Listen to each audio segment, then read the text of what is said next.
Good evening and thank you for joining us for our main news here on Icu TV. To begin with, let's take a look at stories that are making headlines. Zambia and Tanzania deepen trade cooperation at fourth bilateral meeting. Police spokesperson urges stronger police and media cooperation and stresses journalist safety at security workshop. Zambia Development Agency secures $12.22 billion in investment over 4 years. And in international news, Russia launches biggest wave of strikes on Ukraine for weeks. In our sports news, Zambia dominates Tonga with 90-0 victory at International Defense Rugby Tournament.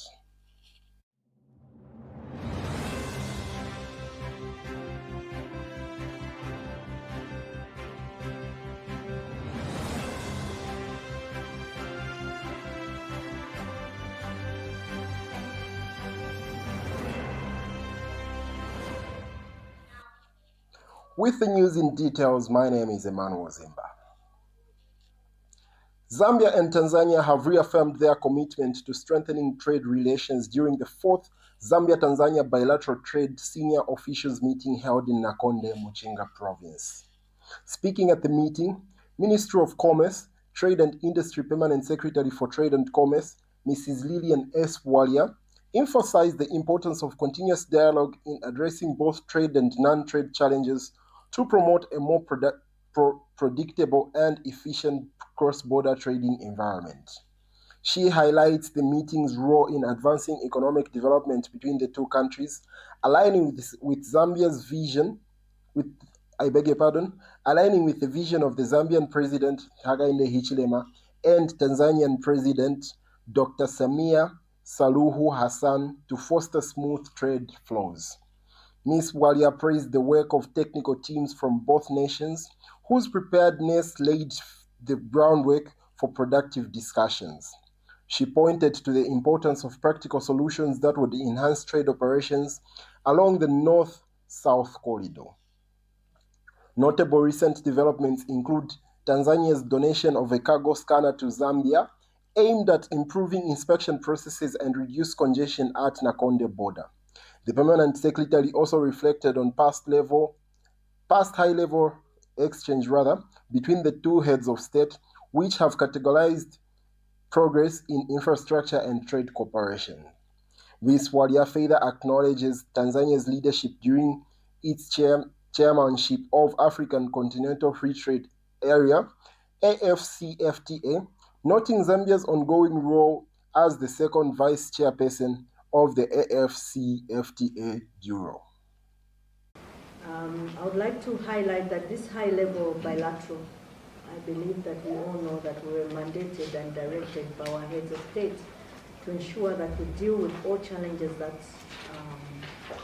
are affecting the smooth flow of trade between our countries. Her Excellency Dr. Samia Suluhu, during her visit to Zambia, as well as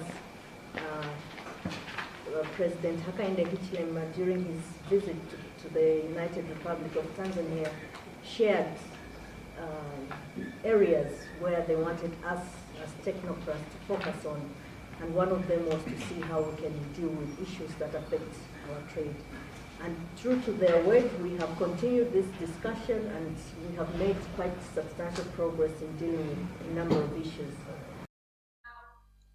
Meanwhile, Permanent Secretary in the Tanzanian Ministry of Industry and Trade, Dr. Hashiuti Abdullah, outlined key progress made since the previous meeting in April 2024, particularly in improving operations at the Tunduma-Nakonde one-stop border post and enhancing corridor infrastructure. Dr. Abdullah reaffirms the importance of aligning bilateral strategies with SADC protocols, including the removal of non-tariff barriers and harmonization of standards.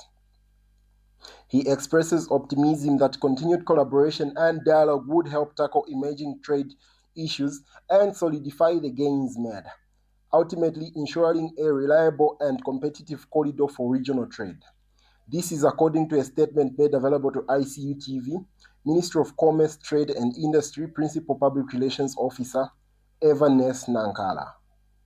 Madam Co-Chair, this meeting is the results of guidance from our presidents, His Excellency Hakainde Hichilema, President of the Republic of Zambia, and Her Excellency Dr. Samia Suluhu Hassan, the President of United Republic of Tanzania.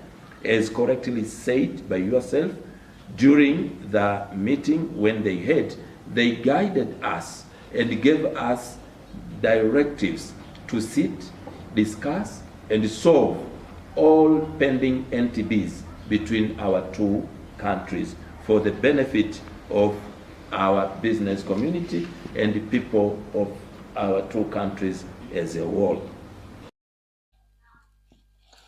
Police spokesperson Ray Hamonga has emphasized the importance of stronger collaborations between police and media, noting that a clear understanding and respect for each institution's distinct role is essential for effective public service. Mr. Hamonga was speaking at a 5-day workshop on security sector reforms and elections reporting, organized by the Southern Africa Center for Constructive Resolution of Dispute, SACOD, in partnership with Geneva Center for Security Sector Governance, DCAF, and the Swedish International Development Agency, SIDA, and the Zambia Police Service. He highlights the significant safety risks journalists face when covering events prone to unrest, urging media personnel to equip themselves with protective gear such as helmets. Mr. Hamonga says while police remain fully committed to ensuring the safety of all citizens, including journalists, it is equally important for media practitioners to take proactive steps to protect themselves during potentially hazardous situations.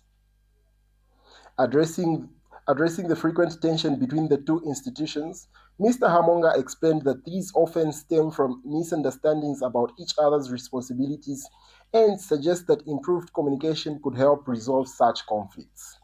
He further notes that the workshop provided a valuable forum for both police and media representatives to share perspectives, establish clear guidelines, and promote professionalism in handling sensitive security-related events.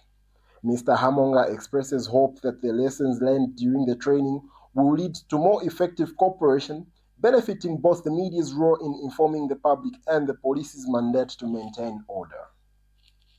Now, looking at the landscape or the condition in which our journalists operate in the country, it is very important that they also need to invest in protective gear. But that's not to say that we as police are not ready to protect them.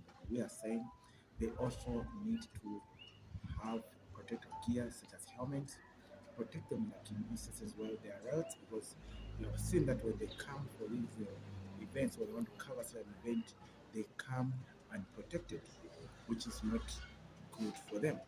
So we want to given our advice as police, and we continue doing that until such a time that we see that things are okay.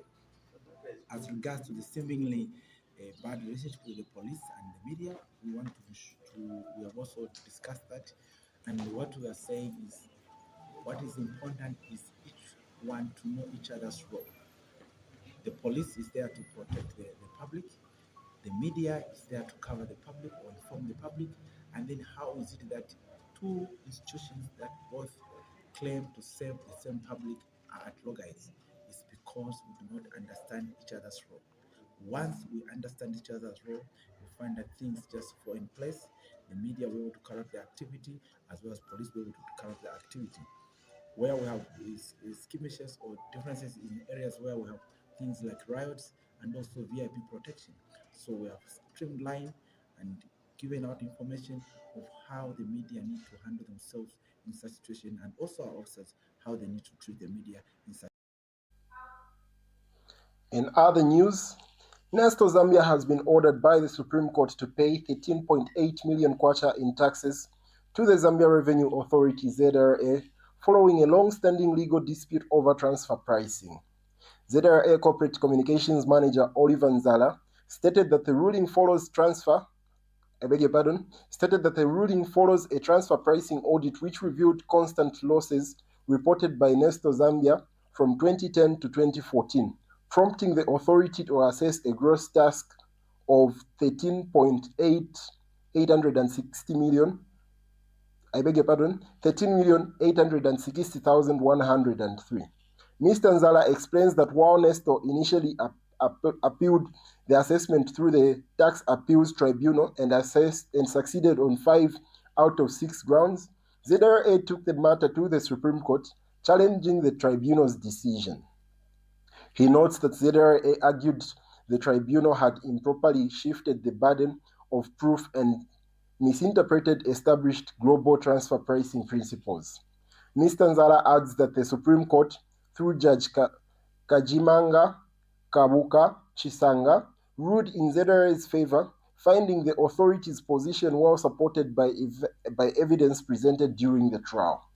He further echoes that Nestor Zambia is now required to pay the full task amount of 13,860,103 as assessed.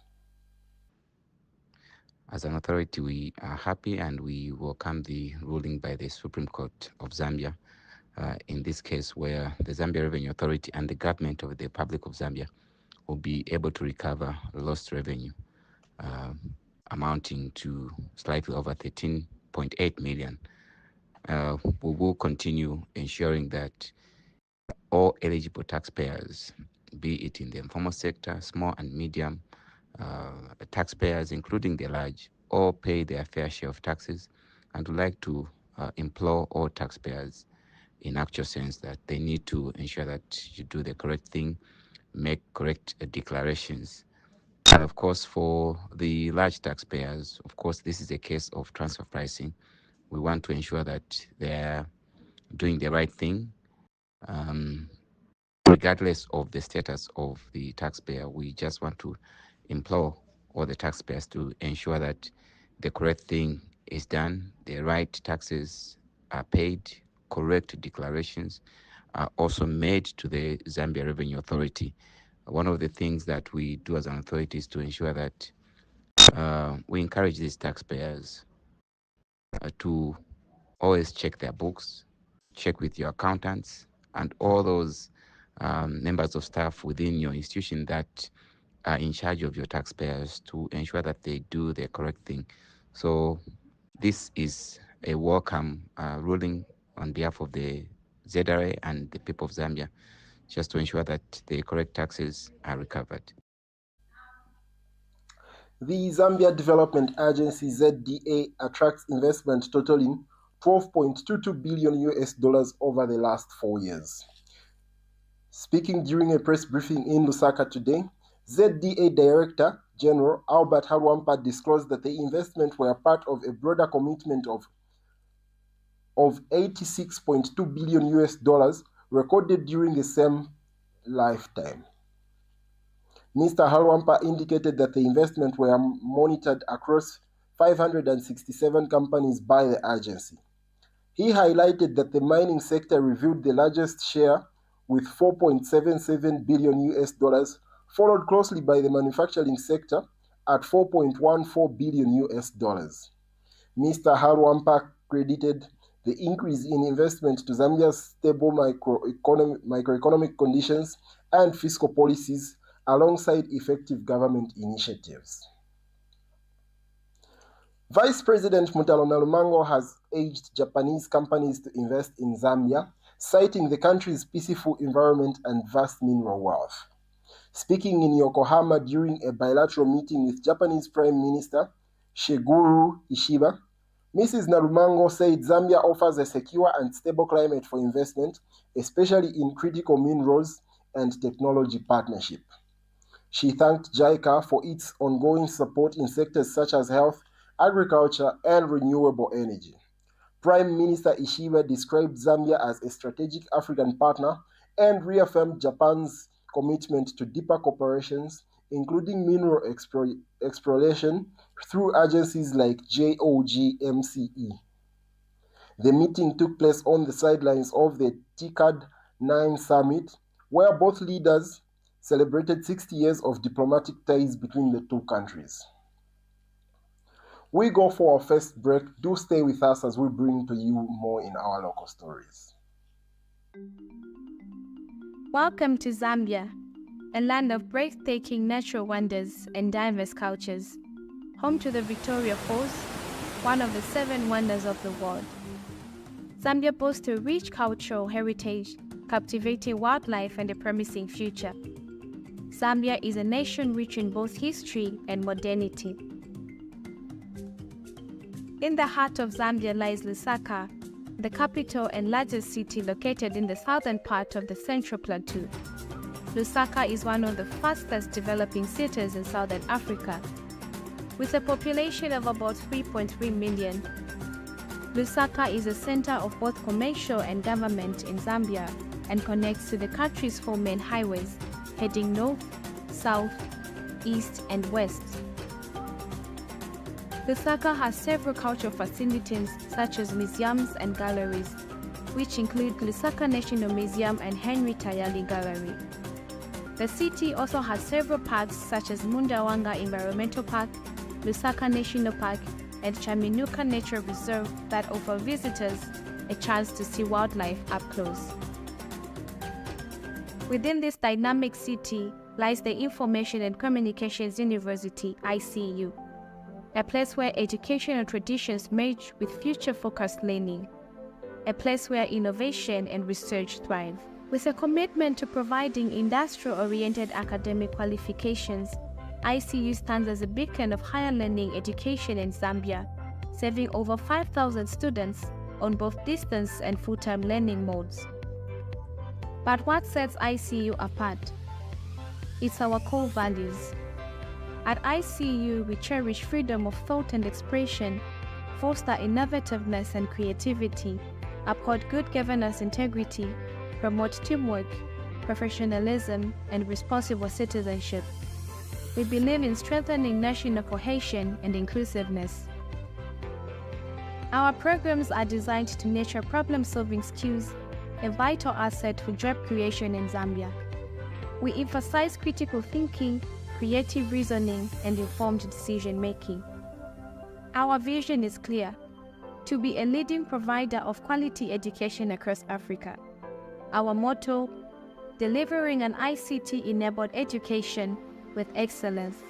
Whether you're passionate about technology, engineering, agriculture, or business, ICU offers a diverse range of programs tailored to your ambitions. Our School of Engineering offers unique programs such as Bachelor of Science in Agriculture with Education, Bachelor of Information and Communications Technology with Education, and more. In our School of Humanities and Business, you can explore degrees in Development Studies, Human Resource Management, Journalism, and various other fields. Education is about making a real impact. ICU proudly partners with the Zambia Research and Development Center, ZRDC, to offer scholarships and contribute to Zambia's social and economic growth. Our global reach extends far and wide. Collaborations with institutions like Volgograd State Socio-Pedagogical University in Russia and the Academy of Maritime Education and Training in Chennai, India, offer unique opportunities for our students. In a groundbreaking initiative, ICU has joined hands with the Zambia Correctional Service to provide tertiary education to inmates, fostering rehabilitation and brighter futures. At ICU, education goes beyond textbooks. Our vibrant campus hosts numerous associations, sports, and organizations that enrich the students' experience. Our commitment to excellence shines through the remarkable achievement of our alumni who have made significant contributions to society. So, why choose ICU? Because here, you will find more than education. You will discover a community that nurtures your dreams and empowers you to shape the future. Information and Communications University, driving the thrill for the nation in research and innovation.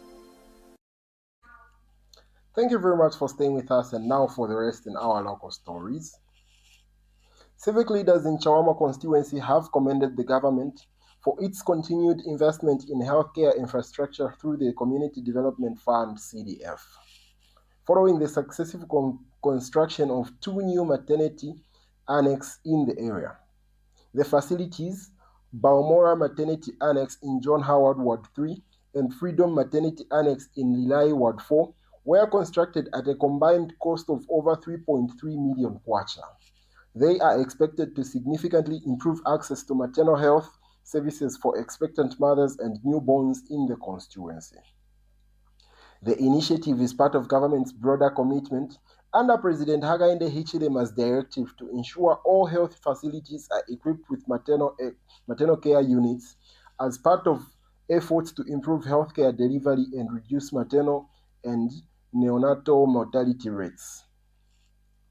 John Howard, Ward 3 Councillor Ponsilio Piri, expressed appreciation for the development, noting that the Balmora Maternity Annex, constructed at a cost of 1,501,990 kwacha and 70 ngwe, will bring essential maternity health services closer to the people. Both councillors expressed gratitude to the government for the timely disbursement of CDF, which they say has empowered communities to identify and implement impactful projects. They further pledged continued cooperation with government to promote improved living standards and ensure sustainable development across Chawama constituency. We take another break. Do join us for more in international and sports news. Hello, the Information and Communications University, ICU. What comes to your mind when you hear of this name? Is it the beautifully architectured infrastructure at our campus? Or is it the amazing students that are always performing well in their fields?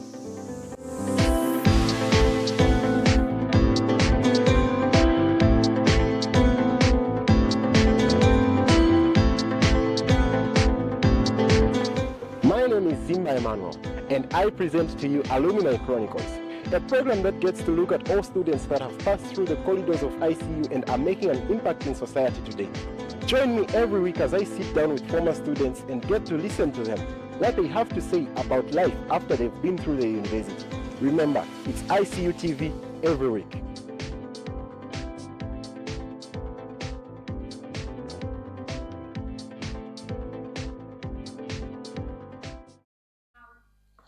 Thank you very much for staying with us, and now we jump to our international news.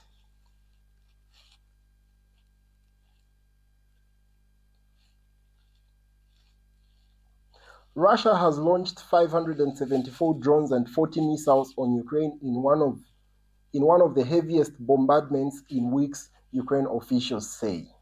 One person was killed in a drone and missile strike on the western city of Lviv, while 15 others were reported wounded in an attack on the southwestern Transcarpathia region. The attack came as US President Donald Trump spearheads diplomatic moves to halt the war. Ukrainian Foreign Minister Andriy Sybiha said the strikes highlight why efforts to bring it to an end were so critical. President Volodymyr Zelensky has said Ukraine was ready to meet Russia's Vladimir Putin in neutral Europe, muting Swaziland and Australia, adding that he was not against Istanbul either. Zelensky has stated his willingness to meet Putin in any format, although he has poured cold water on the idea of talks taking place in Budapest, which he said is not easy today. The prospect of direct talks emerged after Trump met Putin in Alaska and then hosted Zelensky and European leaders at the White House on Monday. Still in international news, popular Ghanaian musician Shatta Wale has been detained in a tax investigation linked to his purchase of a luxurious car, his management has said. Wale's yellow Lamborghini was seized earlier this month at the request of the US, which alleged that the vehicle was tied to the proceeds of a criminal enterprise. The network allegedly involved another Ghanaian, Nana Kwabena Amua, who is serving a 7-year jail term in the US for fraud. Wale's management did not mention the US's allegation in their statement, saying instead that the artist was detained over tax obligations. In a statement posted on social media, Wale's team said he had presented himself voluntarily to Ghana's Economic and Organized Crime Office, IOCO, on Wednesday afternoon. The Ioko has not yet responded to BBC's request for a comment. Wale, real name Charles Ni Ama, is one of Ghana's best-known stars. We take a short break. Do join us for our sports news. Stay tuned. The Information and Communications University is driving the thrill for the nation in research and development. Enroll now for full-time and distance programs in the School of Engineering, Humanities, Business and Education. To apply, visit our website at www.icuzambia.net or call us on +260 211 221 662 or 0966 342 359. Sponsorship is available. Enroll now.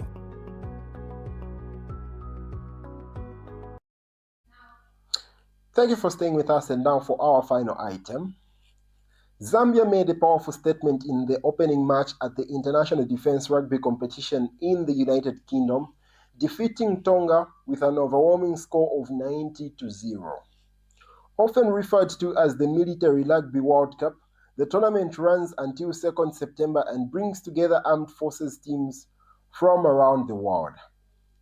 Principal Public Relations Officer for the Ministry of Defense, Portia Lala, confirmed that a 35-member squad from the Zambian Defense Force is representing the nation at the Games. Tonga, a Pacific island nation, struggled to keep up with Zambia's superior performance throughout the match. Yes! Ready, team! Yes! Together!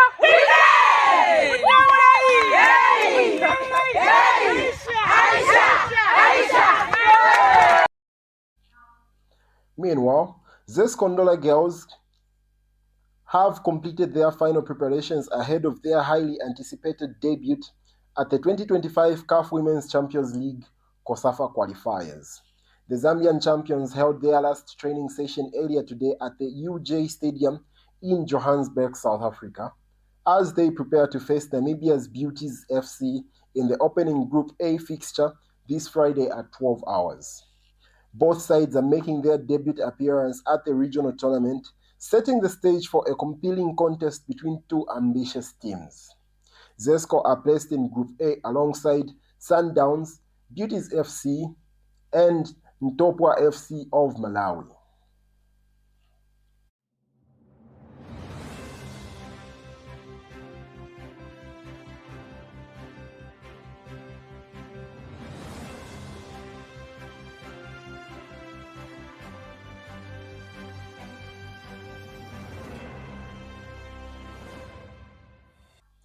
And that sports item brings us to the end of today's news. But before we go, let's take a quick recap at stories making headlines. Zambia and Tanzania deepen trade cooperation at fourth bilateral meeting. Police spokesperson urges stronger media police cooperation and stresses journalist safety at security workshop. Zambia Development Agency secures $12.22 billion in investment over 4 years. In international news, Russia launches biggest wave of strike on Ukraine for weeks. And in our sports news, Zambia dominates Tonga with 90-0 victory at International Defense Rugby Tournament. Thank you for watching Icu TV. For more news, you can stick to our social media platforms. That's X, LinkedIn, and TikTok. Or you can also visit our website. That's www.icutvzm.com. I have been Emmanuel Zimba, and I say good night.